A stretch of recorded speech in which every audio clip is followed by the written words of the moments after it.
Welcome to the Jen Lowry Writes podcast. My name is Dr. Jennifer Lowry, and today I have the honor of introducing Miss D.R. Bucy. Now, I've got her bio here, which is absolutely amazing and intriguing, so I'm going to read it for everybody. So D.R. Bucy was born in Hazel, Kentucky, to a small-scale tobacco farmer and a stay-at-home mom. An avid reader, she quickly discovered the power of the written word and began writing poetry and short stories about her South in grade school, finding her inspiration in the culture and customs of the people around her. D.R. Bucy will proudly tell you that one of her greatest inspirations has been her father. She found her genre, Southern historical fiction, when she combined her love of writing with her liking for history, especially American history and the Civil War. D.R. Bucy's debut novel, The Dark Side of Dixie, was released in March of 2017 by Mockingbird Lane Press to good reviews. A family saga love story, Miss Bucy has recently finished her second novel, which we can't wait to hear about too, Arabella, because I love the concept of that book too, and is working on her third. So she's quite busy over there in her world of the South. A YA book is based loosely on her childhood growing up in rural Western Kentucky. When she's not writing, Miss Bucy enjoys spending time with her friends and her 3 daughters, 6 grandchildren, and 3 great-grandchildren. She lives in Paris, Tennessee with her cat, Callie, who is going to be joining us, I'm sure, because she was already on the show before. So Callie's with us, and so is Miss Diane. So everybody, welcome Miss Diane. Hey, Miss Diane, how are you doing today? Thank you for having me. And I think Callie's decided to take over the show. That's fine. We love it. So tell us a little bit more about you, because that bio, that's your press release, that's all of the really cool and interesting facts about you. But tell us about you, Miss Diane. Well, I write under D.R. Bucy because it seemed to work so well for J.K. Rowling that I thought I would give it a try when she used her initials. Do it. Model out. Yeah. And I'm a Southerner born and bred, just like you. Grew up in that small town of Hazel where everybody knew everyone else's business.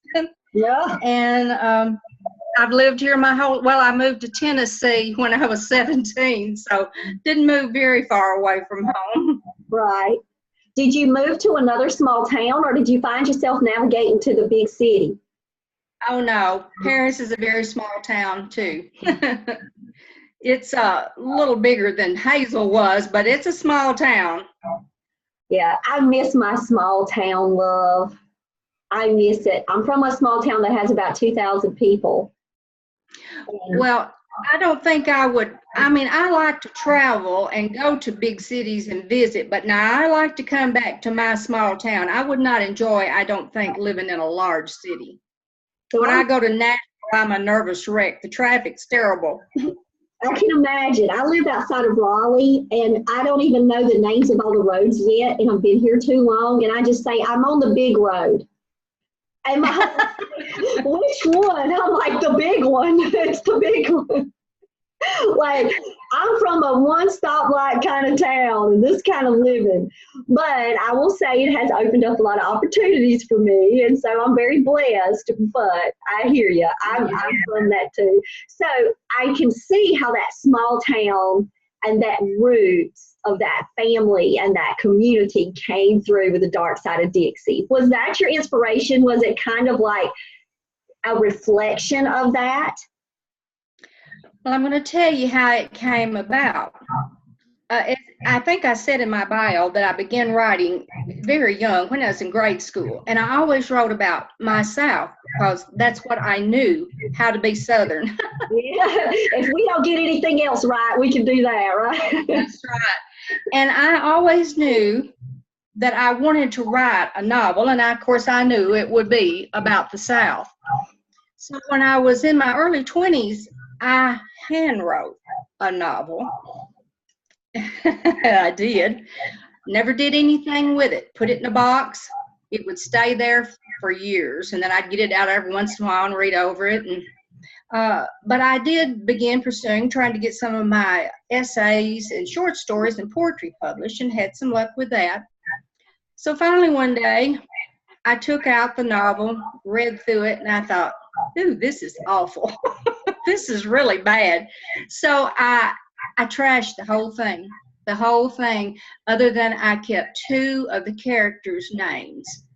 And I spent the next 7 years writing The Dark Side of Dixie. And it is definitely. You didn't keep the plot? You didn't keep anything, the twist? No. But you wouldn't even know. It was complete.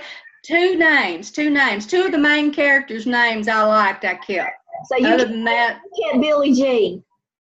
Billie Jean and her dad's name, William. That's it. That was my daddy's name. My daddy's name was William. And so what I do is that every book that I write, it's got to have somebody in my family in there. It's got to have family names. I just do what I have to. Did you know of Billie Jean? I have an uncle that was named Billie Jean. I have a dear friend whose name is Billie Jean. But neither the character in the book is not based on either one of them. They're both males and she was female, and I didn't. The name came about when you read the book.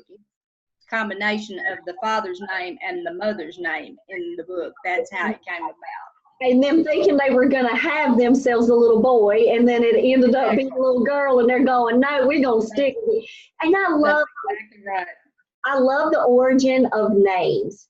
Like, that matters so much to me when I'm crafting a character. Like, their name just has to have that. Oh, there's Callie. Look at there. She's like, I'm the star. She thinks I'm crazy sitting here talking to myself on the computer. She came to check on you. She's checking your temperature. You all right up there, Mama? But I love it. So tell us about this grade school writing life. Did you have a lot of support, like in your family, like grade school writing life, or did you hide all of that?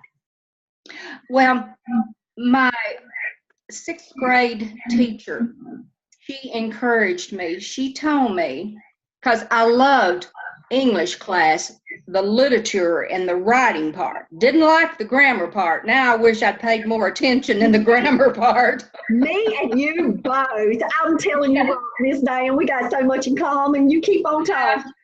I really wish I had paid more attention to that part now. But anyway, she told me, she says, Diane, you have a way with words. And that was such an encouragement for me. And I knew right then that I wanted to be a writer. I don't remember really if my mom and dad knew that I was writing. I started out, it was a pastime. We lived way out in the country, and my dad was in the field, and my mother couldn't drive. She would never learn to drive. So we wasn't going anywhere during the week. So I learned to write as a pastime. And like I say, I began writing poetry and essays and short stories and stuff about my South. That's what I called it, my South. That's how it actually came about. Now, when I got older and was still writing, then my mom and dad knew about it. And my mother was very tickled. And my dad, he was a man of few words about things like that. He never really got to see any of my work other than a poem I wrote about him that people have absolutely loved. It's called Daddy Home from the Field. Oh. That's really the only thing in mine that he got to read. But he was my inspiration. He was a true Southern gentleman. I know his reaction to reading that poem. I know it was extremely special for him.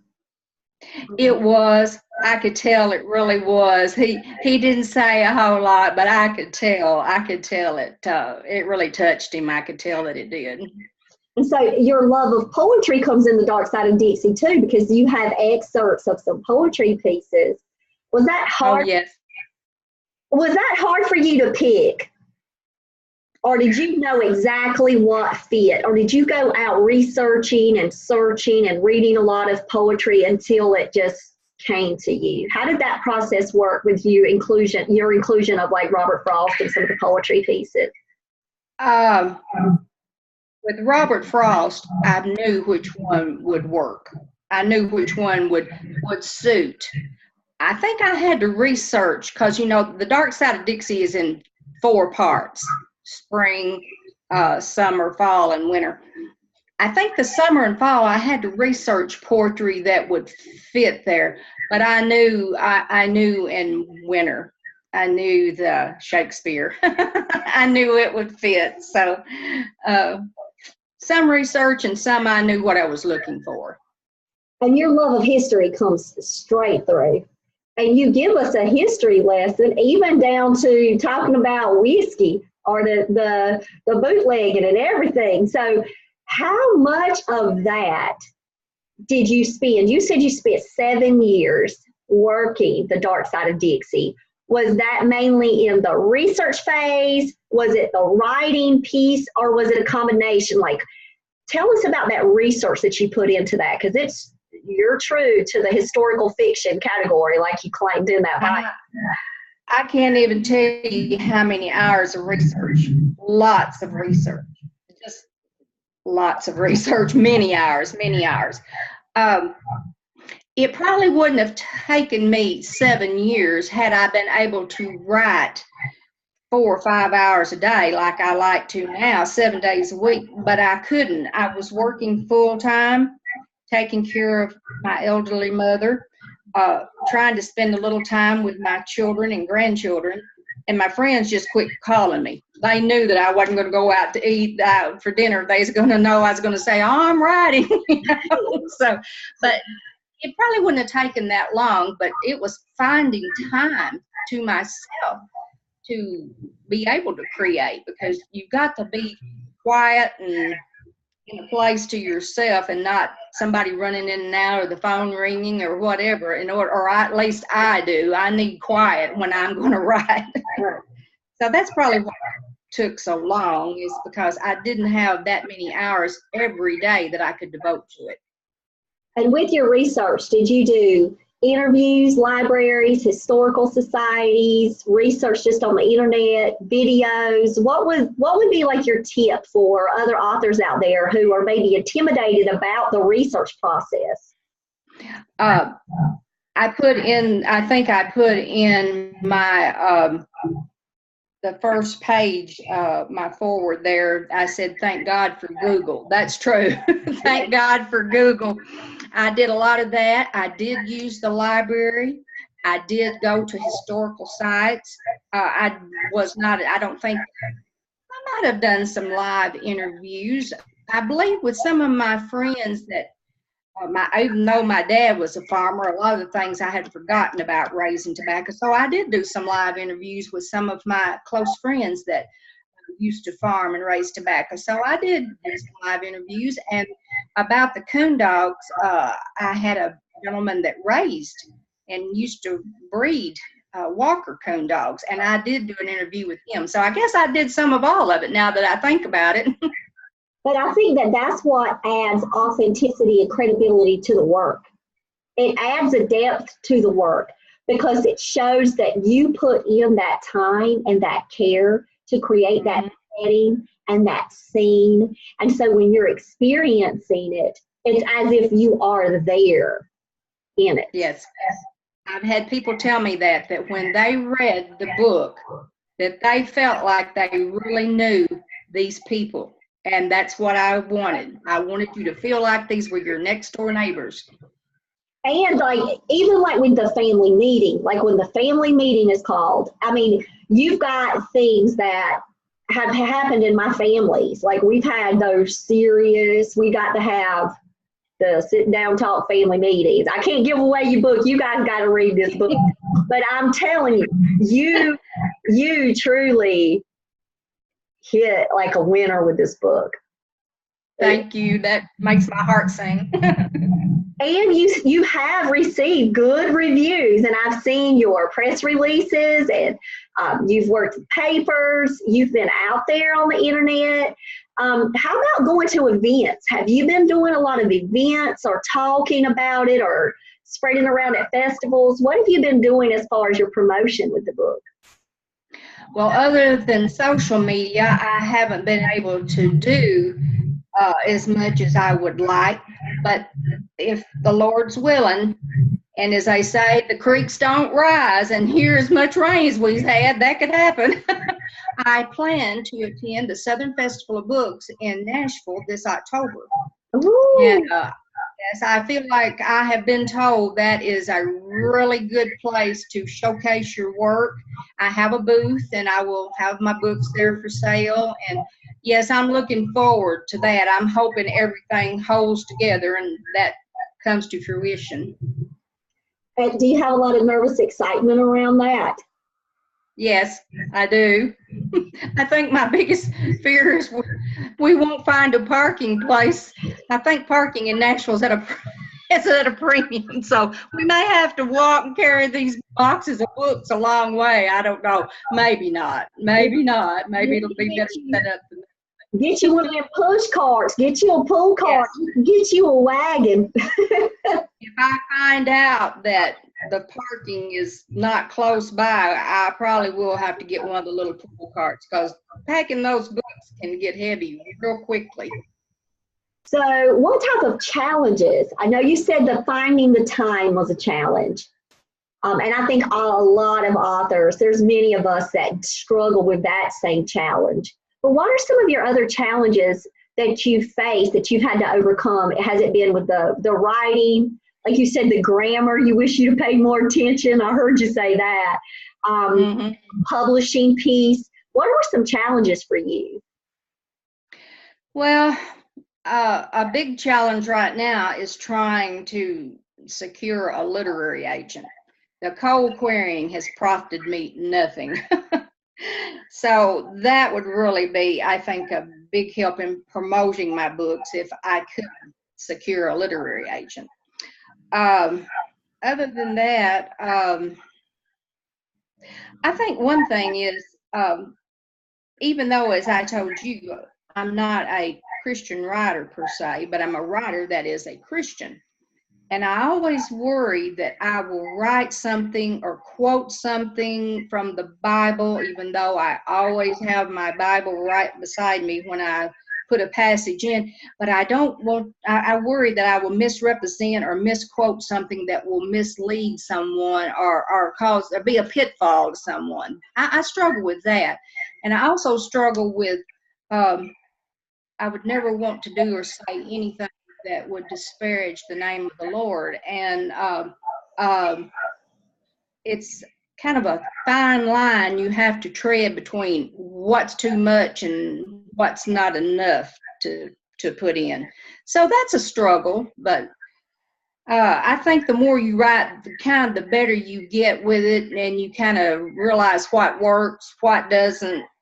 It just experience like anything else. I'm going through the beta reader process right now with my book that's going to be released in September.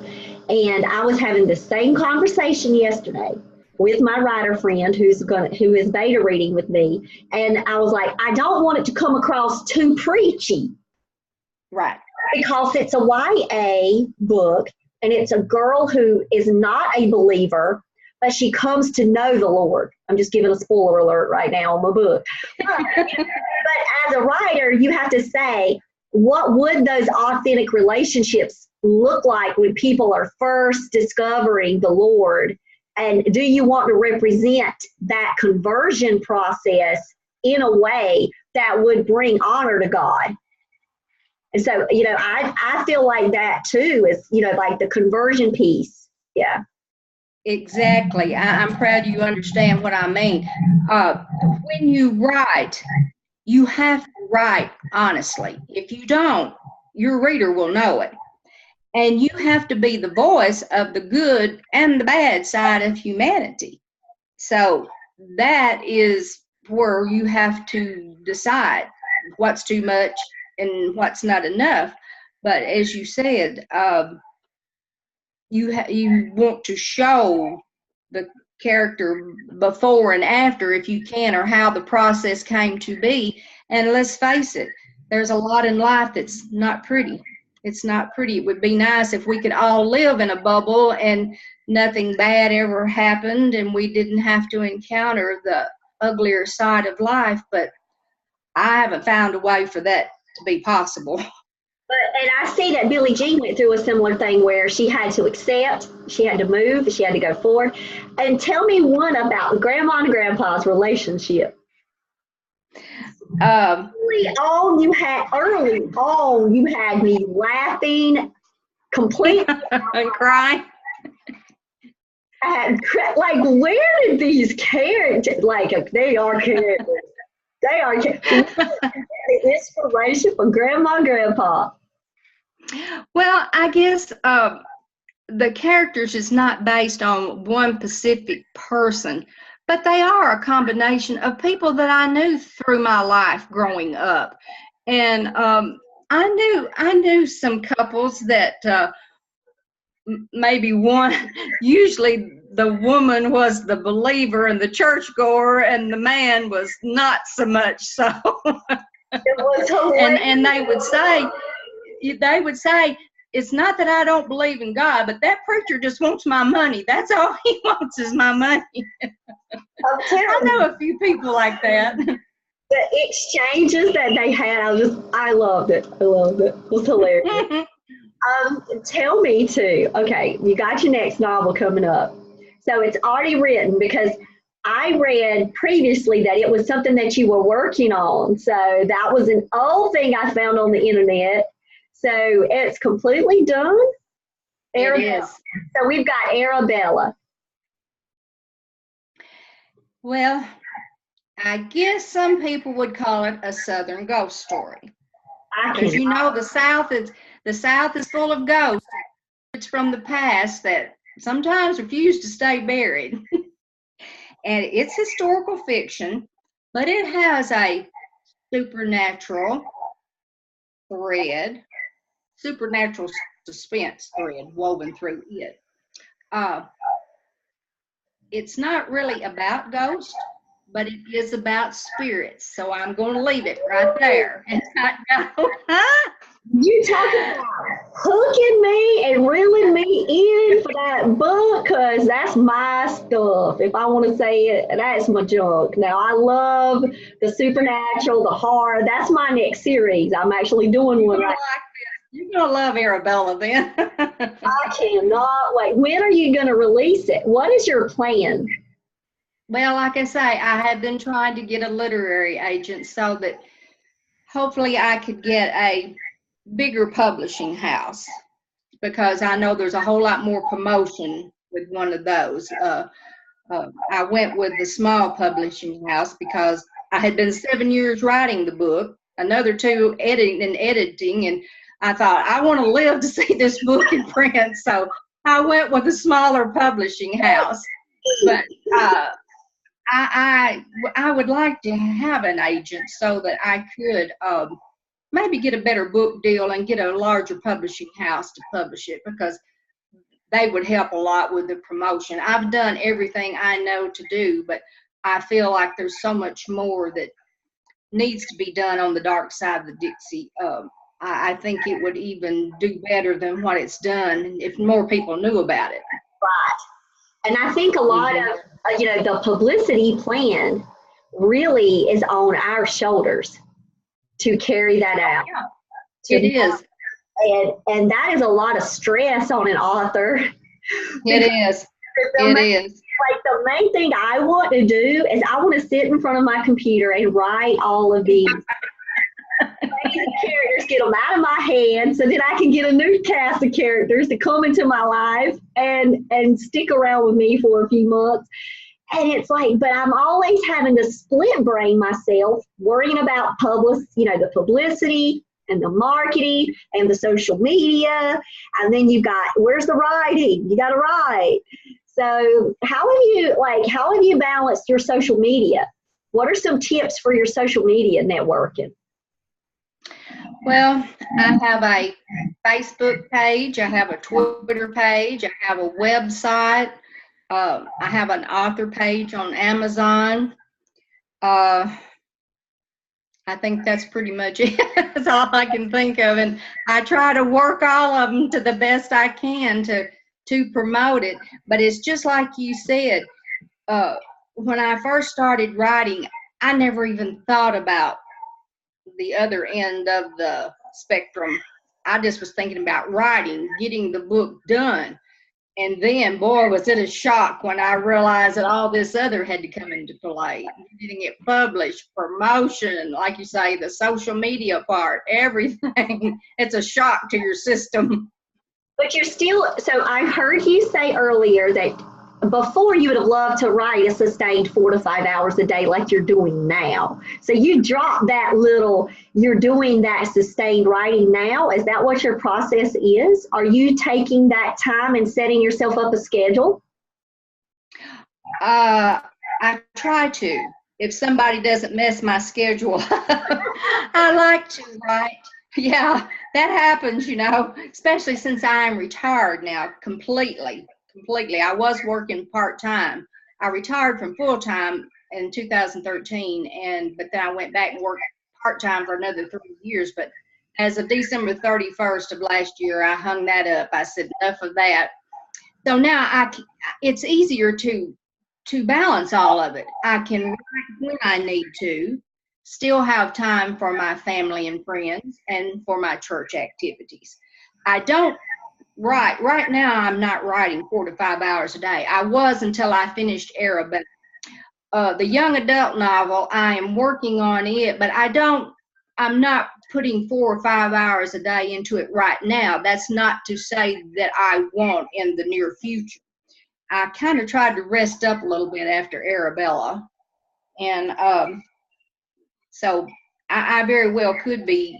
About 4 hours a day is really enough to be able to create, because after that time I get tired and I can tell that I write something stupid and the next day I have to go back and delete it and start all over again. So really 3 to 4 hours a day is really enough for me, for my brain to have to create. And the one thing I get from my colleagues, because I'm working the full-time job, I work at a high school, and they'll say, how do you do this? How are you keeping up with everything? I'm seeing you on social media. I'm watching you this. Seeing you do this. I'm like, do you want to talk about sleep or no sleep? Because then we can have a different kind of conversation. Bless your heart. This life is, if you're passionate about something, though, you're going to find ways to make it work. Yes, you will. You will. But it is hard, because I have been where you are now. You're still young, and I'm sure you've got a young family, and yeah. I am 40. Well, you're a lot younger than me. Well, I am 40. We're a lot younger than me. Excuse me?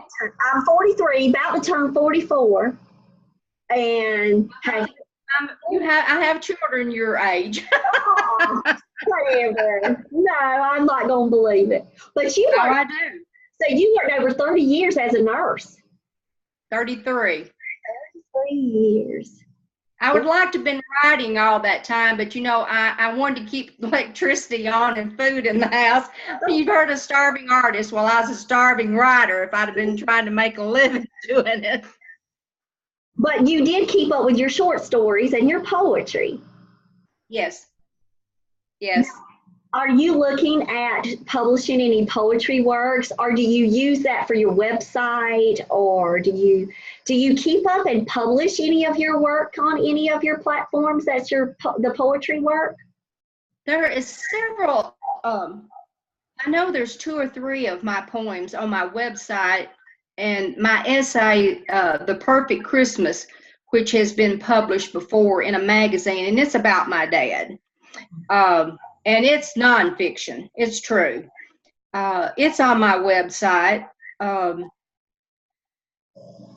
And The Ghost Dog of Mason Road, a short story of mine, is on my website. You would like that, since you like ghost stories and suspense. You would like that. And it's actually based loosely on something that happened in my childhood. I embellished on it a little bit. Love, we cannot wait to read that one. I am going to. Then I'm going to email you and tell you all what I think about it. Because of course Okay, you're all going to get it. You're getting a 5-star review on the Dark Side right. of Dixie. I'm just letting you know. Oh, thank you. Thank you. That just you just don't know what that means to me. Because it is the South done with perfection. Like your writing too, your writing style, I love it. It's like you're in the living room with me and you're just talking about a family story. Did you hear about this? Now I got to tell you about this part of my life.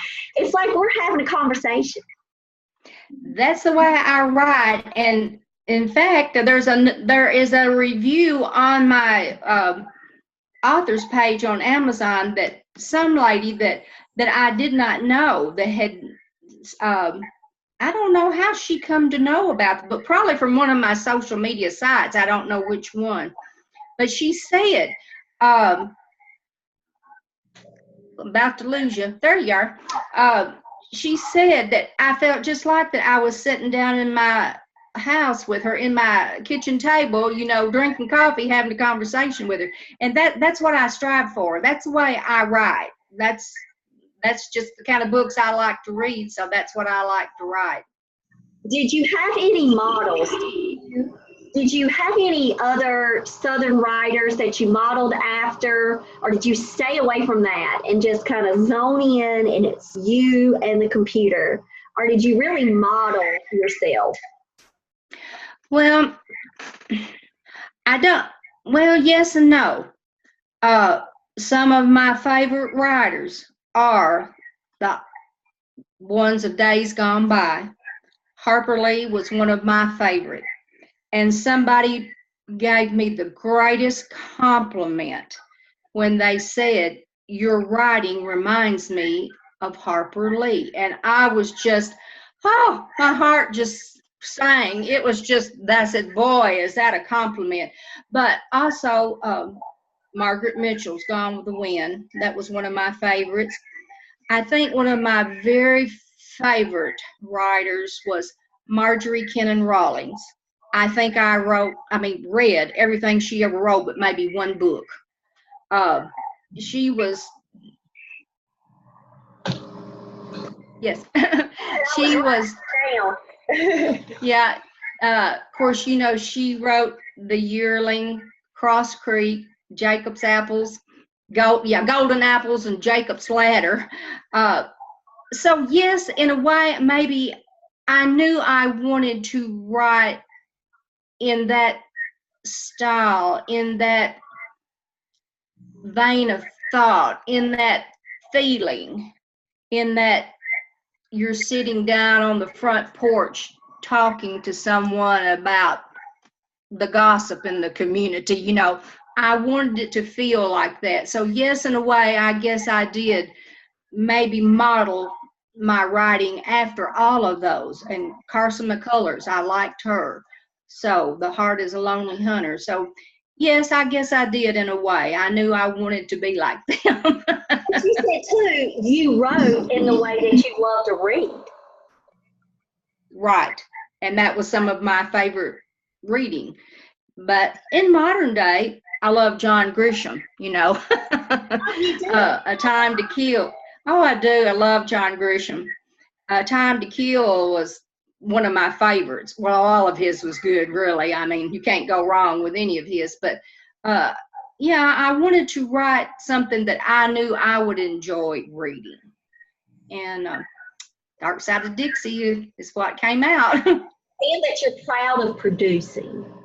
And that you know that it was a heart book. It was a book from your heart. Yes, it was. It was. When I was creating that story at night, when I would lay down, it seems like, and try to go to sleep, that is when all the great thoughts and ideas would come to me. I would have to get up sometime and write them down because I was afraid that I would forget them before the next morning. I have even logged in on my computer and written some of it down. But it just came. When it started, it just flowed. I mean, really, it did. Once the story began, although when I was over halfway through with it, I changed the ending. I did. I sure did. But you know, you have heard it said that when you create characters and you give them a voice, that they will take over the story and they will tell it themselves. And they did, and they told the ending how it would end, not me. So did you have the outline already prepared and you were just kind of going through chapter outlines to chapter 44? Yes. And then you were like, okay, when I get to chapter 44, this is what's going to happen. Yes. And then all of a sudden, right smack in the middle, they said, ha, surprise, I'm going to show you. Well, it's just, I just knew that, yes, that it was not going to end the way I thought it was going to. It just wasn't going to. Now, do you actually remember, because this is a funny thought, do you remember where you were when they battled against your plan? Were you in a particular place? Were you laying down in that bed at night and couldn't get your mind to rest? Or were you in the middle of writing and they just said, no, this is how we're going to go with this? Do you remember that process when it switched like that for you? I think I was in the middle of writing a scene between Billie Jean and one of her suitors when I realized, no, it's not going to end the way I thought it did. I think I was in the midst of writing one of those scenes. But I tell you what did come to me one night. I had written quite a bit of the book, or I had the outline done, and I couldn't come up with a name that I liked. And it's the same way with my characters. I'll try one thing and it just thought, no, it just doesn't fit that character, you know, and then I'd change it and I would keep going until I would find a name that would. Well, it was the same thing with the book. I had several different. I think one of the names I thought was Where the Whippoorwills Fly. I forget what the other one was, but I was in bed one night and it just hit me. It just came to me. The Dark Side of Dixie. It couldn't have been anything else. It had to be that. And so that's the patient piece of you where you knew it was going to eventually come. Or did you stress about, oh, I've got to have the perfect title? Or did you just kind of release it out to the Lord and say, when it's time, it's going to happen? Well, I did stress about it at first, but I was confident that when the title was right, I would know it.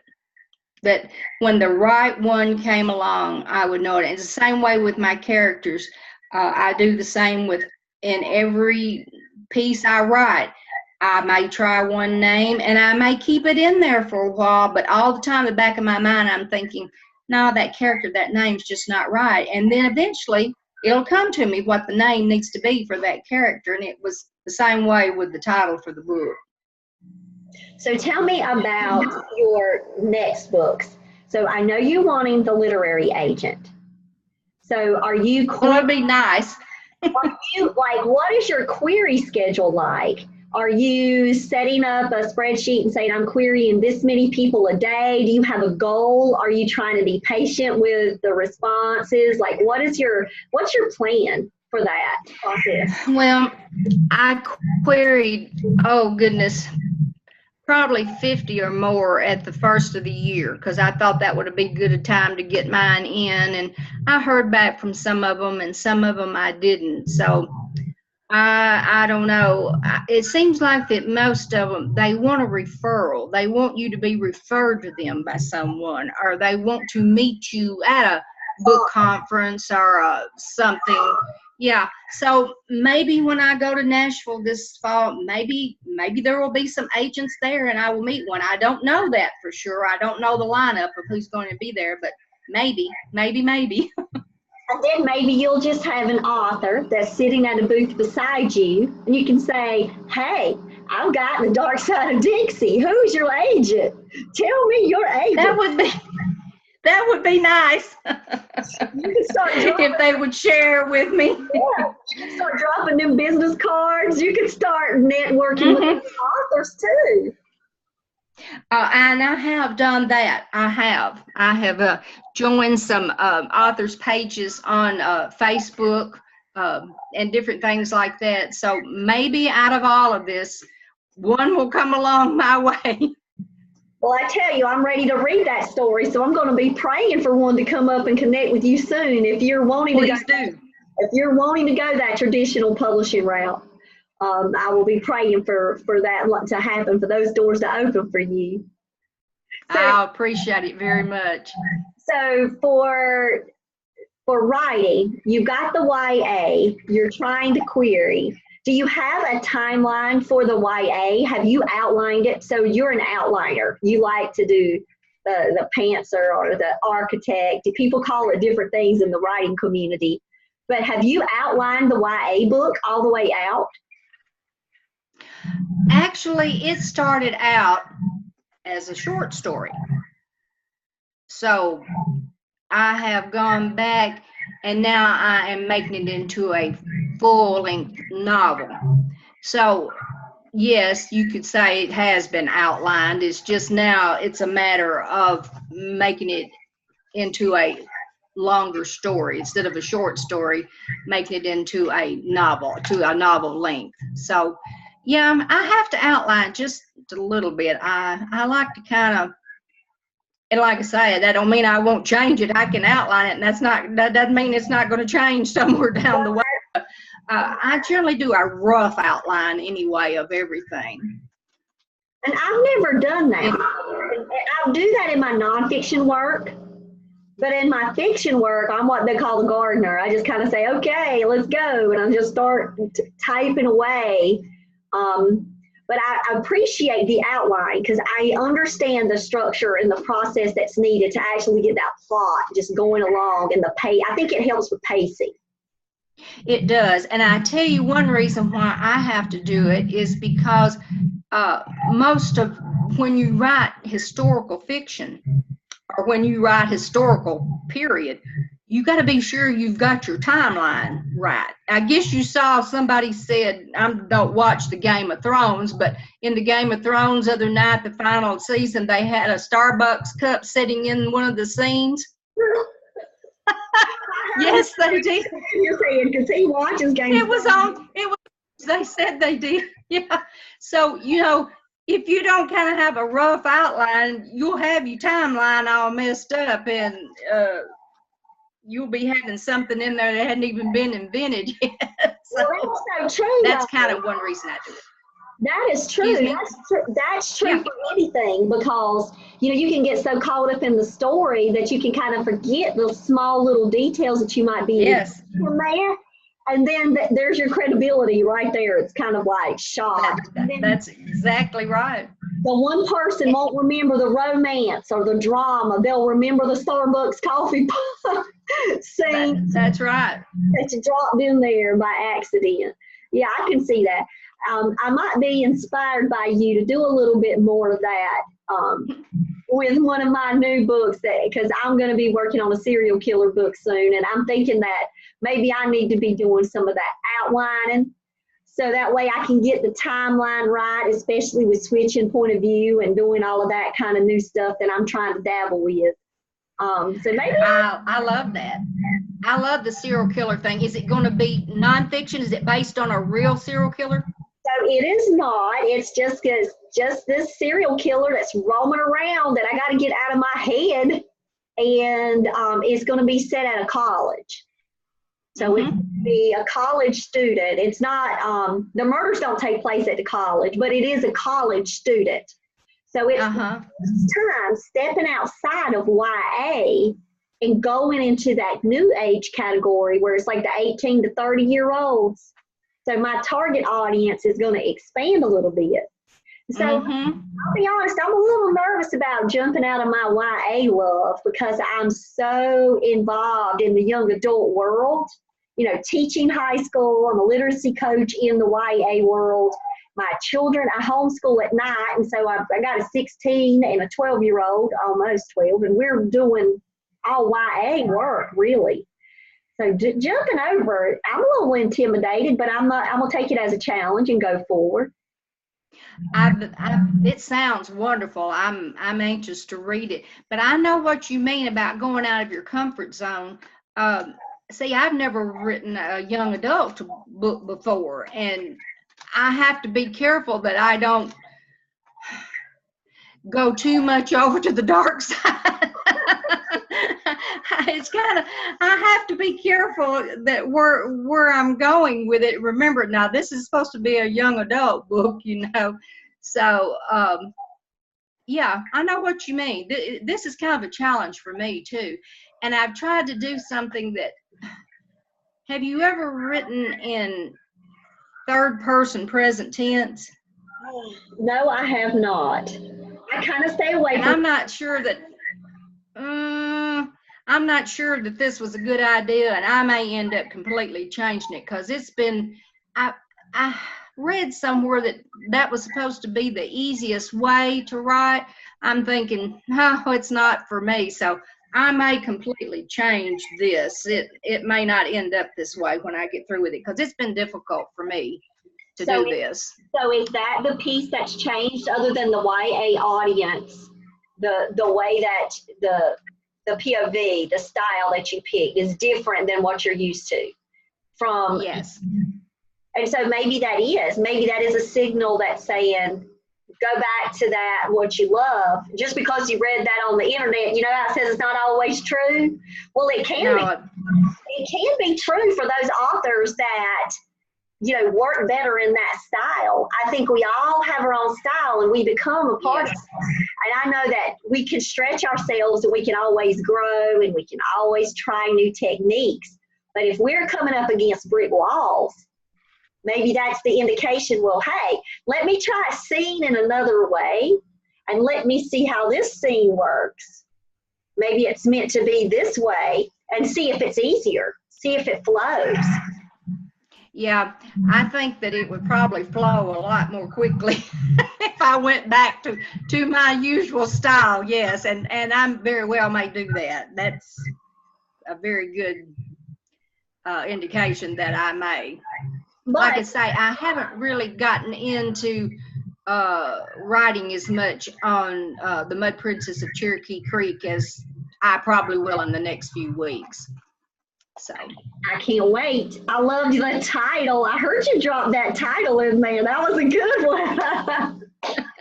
I like it. So we know what's next for you. You're going to be busy writing, spending time with family and friends, getting ready to go to the big Nashville book convention. Look at you. Yeah. So excited about that. I wish you such success in all that you go after and seek after, because I can tell you find just pure joy in the writing. I do. I really do. It's like you said, when you said about the serial killer that you've got in your head, that's the way it is when you write. You get a story in your head, and you have got to sit down and write it, or I do. Yep. It'll drive you nuts if you don't. Yep. It's like unfinished business. But I wanted to ask you something. You said it took you 2 years to edit, 7 years to write, 2 years to edit. Yes, it was too long. It was 170,000 words when it was first finished. And for first-time manuscripts, first-time publishing your debut novel, about 120 is most that any publisher wants. So there had to be a lot of editing. It didn't change the story. It just changed the wording. But I mean, the story stayed the same. I didn't delete any of the characters or any of the things like that, but I just had to say the same thing in less words. Did you have an editor for that helped coach you and guide you along, or did you take on that task and champion your work on your own? Well, I did have an editor that edited it. I I can't really tell that they did all that much. So a lot of the editing I did myself, and then the publisher, they edited it 3 more times after they took the manuscript. So it got a lot of editing.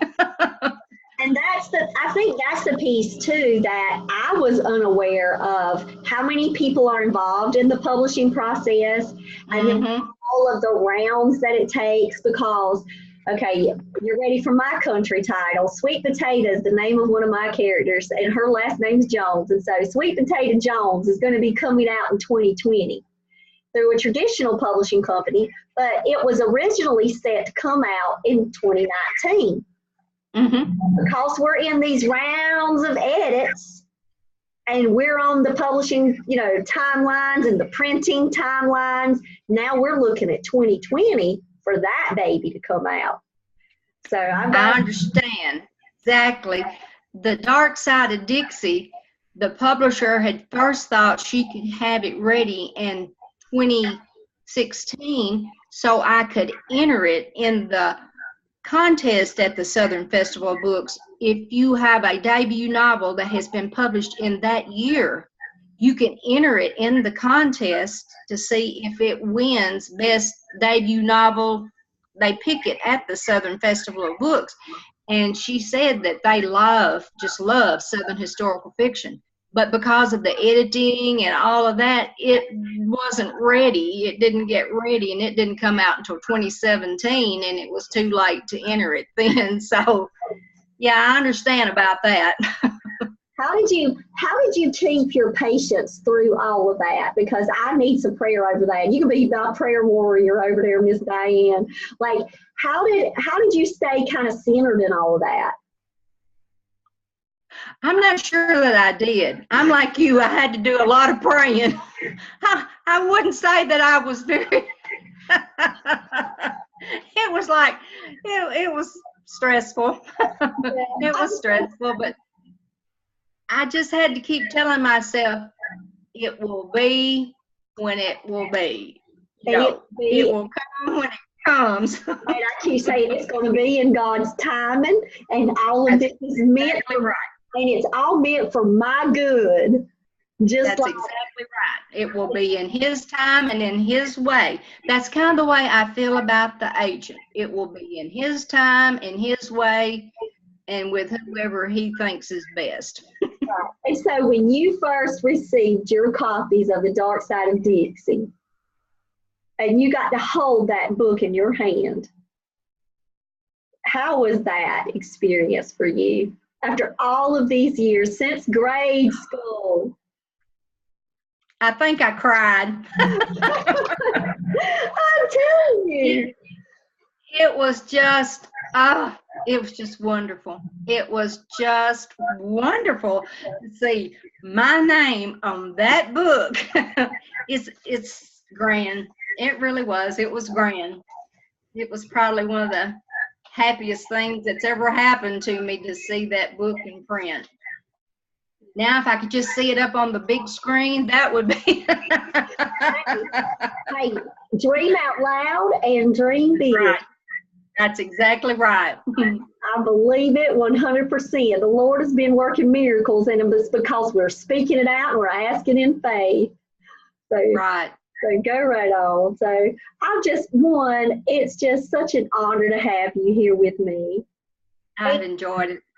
And when I hear, the author's story, everybody has such a unique story. But we all share so much together that when we're talking, it's like, I'm not alone. I feel you. Oh, and I just have this, like, a heart sigh when I get to speak with you, because I feel like, you get me, like you understand, and then you've been before me, and now I'm like, okay, my day's coming too. My day's coming too. It does really help authors and writers to get together and be able to talk, so that that other people have been through what you're going through. It does. It makes me feel good too, because even though I have a lot of supportive friends that love the book, they don't really understand the getting to that point of them getting to read the book. They don't realize what all the blood, sweat, and tears that went into getting that book in their hand. Like so yes, it is. It is wonderful to talk with other authors, yes. And the hours and hours of research that you put into it. And just the mental energy that it took for you to craft such a lengthy novel, but then say it with such a punch that you have to keep reading and you can't stop reading and you want to see. I mean, I just want to say thank you for sharing your story. Thank you for having me on here and letting me. So I would love it if you would tell everybody your favorite Bible verse. Well, it's one that I read over to myself every day, Philippians 4:13. I can do all things through Christ who strengthens me. That's the only way I ever got to where I'm at right now is through his help. Sometimes I would sit here at this computer when I was writing The Dark Side of Dixie and just cry, just break down and cry. And I'd say, Lord, I just don't think I've got the strength to finish it. But he gave me the strength and I did finish it. And daily sustained you to be able to carry out his work, through that book. Yes, that I feel that is my ministry. There's a lot of things that I don't have the talent to do, but I can in my writing show my faith and my love for the Word of God, and I feel like that's just what I was meant to do, what I was supposed to do. Besides nursing, I felt like I was meant to be a writer. Gave me goosebumps, Miss Diane. That's the Holy Spirit. That's the Holy Spirit goosebumps. But I know the feeling and I share it too. And I just want to say thank you for stepping out in faith and not letting anything hold you back. And that you just keep pushing forward and calling on that Bible verse. So you call out your Bible verse every day? You read that verse every day? Oh, I read it over in my mind numerous times a day. It's always been one of my favorite. And I have to tell I have a lot of self-doubt. That was one thing that helped me back so many years was self-doubt. So I need to read it over every day and remember, yes, I can do all things through him when he strengthens me. Yes, I can. Including this author business and writing the next books and promoting the books that you have and letting you read Arabella next. Yes. Next. But I just want to say, just again, what a pleasure it was. And I'd love it if we could just close out by saying, just thanks for joining me on the Jen Lowry Writes podcast. And thanks for being here with me and Diane as Diane got to share her story. So now you go out and you write something inspiring today and you share it with the world. So God bless y'all. And God bless you, Miss Diane. God bless you and thank you for having me. Bye-bye.